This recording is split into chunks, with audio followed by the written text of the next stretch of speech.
The stereotypical get in my car, I have candy. It isn't something just seen in movies. Instead, it was a situation experienced by a 6-year-old in Bellevue today. And while the sheriff's department is still working on who stopped the little girl, Madison Porter shares with us what police leaders are saying of parents while their kids are playing this summer.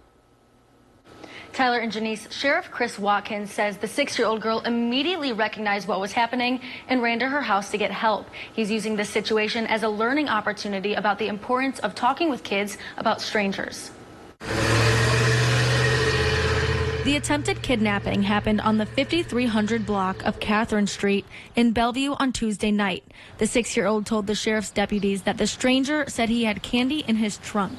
We got that info from a 6-year-old, so it took a little bit to vet it, but we still, out of abundance of caution, we want the public to know that it's definitely a possibility. I mean, we're believing the 6-year-old until we are proven otherwise, that this guy was asking her to get in the car, which should raise flags. Right now, the little girl is the only person that knows that conversation, but neighbors told police they saw the interaction. The man didn't get out of the car or try to grab her, but it was a small silver car they'd never seen before. They gave a really good identification of the vehicle. Besides make and model, there was a dented passenger side door, rust on the bottom, very loud exhaust. That's kind of what captured a couple neighbors' attention, was the exhaust was so loud where they looked over. Sheriff Watkins says he can't remember the last time he had an attempted kidnapping case involving a total stranger in Peoria County. While it doesn't happen often, it's still a possibility. There might be a good reason why it hasn't happened. Like you saw this incident with this kid, she did the right thing. Sheriff Watkins and Police Chief Eric Echeverria say having those conversations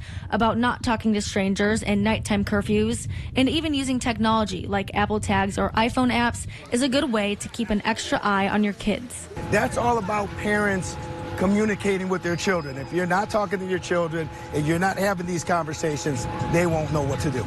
They're kids. Sheriff Watkins says his department is still investigating the situation in Bellevue and is taking leads on anyone who might own that car to determine if they're a danger.